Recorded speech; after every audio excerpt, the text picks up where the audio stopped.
ઉમરાળા નજીક વૃદ્ધા સાથે લૂંટની ચોંકાવનારી ઘટના. બાઇક પર લિફ્ટ આપી સોનાની બુટીઓ ખેંચી ફરાર. બોટાદ જિલ્લાના રાણપુર તાલુકાના ઉમરાળા ગામ નજીક એક વૃદ્ધા સાથે લૂંટની ગંભીર અને ચોંકાવનારી ઘટના સામે આવી છે. બોડી ગામથી ઉમરાળા તરફ જઈ રહેલી અમુબેન જીવણભાઈ મકવાણા નામની વૃદ્ધાને એક અજાણ્યા બાઇક ચાલકે લિફ્ટ આપી હતી, પરંતુ આ સહાય લૂંટમાં ફેરવાઈ ગઈ. પ્રાંત વિગતો મુજબ ઉમરાળા ગામની સીમમાં પહોંચતા જ બાઇક ચાલકે અચાનક વાહનને મુખ્ય રોડ પરથી નીચે ઉતારી બાવળની કાંટાવાળી ઝાડીઓ તરફ લઈ ગયો હતો. ત્યાં પહોંચતા જ આરોપીએ અમુબેનના બંને કાનમાંથી સોનાની બુટીઓ જોરપૂર્વક ખેંચી લીધી હતી અને ઘટના સ્થળેથી ફરાર થઈ ગયો હતો. અચાનક થયેલી આ ઘટનાથી અમુબેન થોડા સમય માટે બેભાન થઈ ગયા હતા. તેમની ચીસો સાંભળી આસપાસના લોકો દોડી આવ્યા હતા અને તાત્કાલિક મદદ પહોંચાડી હતી. લૂંટ દરમિયાન તેમના બંને કાનમાં ગંભીર ઈજાઓ થતાં તેમને નજીકની હોસ્પિટલમાં સારવાર માટે ખસેડવામાં આવ્યા હતા. ઘટનાની જાણ થતાં જ રાણપુર પોલીસ ઘટના સ્થળે પહોંચી હતી અને અજાણ્યા બાઇક ચાલક વિરુદ્ધ ગુનો નોંધી વધુ તપાસ શરૂ કરી છે. પોલીસ દ્વારા આસપાસના સીસીટીવી ફૂટેજ ચકાસવામાં આવી રહ્યા છે, તેમજ અન્ય ટેકનિકલ પુરાવાના આધારે આરોપીને ઝડપી પાડવાના પ્રયાસો તેજ કરવામાં આવ્યા છે. આ ઘટનાથી સમગ્ર વિસ્તારમાં ભયનો માહોલ ફેલાયો છે. સ્થાનિક લોકો દ્વારા રાત્રિ દરમિયાન પોલીસ પેટ્રોલિંગ વધારવાની માંગ ઉઠવામાં આવી છે, તેમજ એકલા મુસાફરોને સાવચેત રહેવા અપીલ કરવામાં આવી છે. રિપોર્ટર હનીફભાઈ ઝાંગડ, રાણપુર.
ઉમરાળા જવા માટેના પાછળના રસ્તેથી નીચે આવતા મોટરસાયકલ લઈને ડોશીમાને બેસાડ્યા હતા.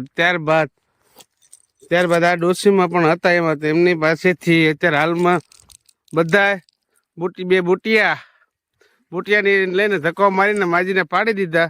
ત્યારબાદ પછી કે મોટરસાયકલ લઈને ભાઈ ભાગી ગયો. માજીના બે કાનમાંથી બુટી બધું કાઢી લીધું. એમ શું કીધું મોટરસાયકલ વાળા વાળા? પછી ખોડિયામાં જાવ આપણે અહીંથી એમ કીધું. એમ કે પછી વાળી પછી કે બાજુ ભાગી ગયો પાછો ગાડી લે. ઓકે, આપનો પરિચય માંથી બોલો. નામ? અમુબેન જીવણભાઈ, ઉમરાળો, મકવાણા. ક્યાંથી તમે બેઠા હતા આવું બનાવીને? બોડીએથી. કેટલા વાગે? 1 વાગે. દિવસ બપોરે કે રાત્રે? બપોરે 1 વાગે. પછી ક્યાં આવતા તમને લૂંટ્યા? આ વાંકળી આવીને પાછી કેનલમાં ઉતારી દીધી.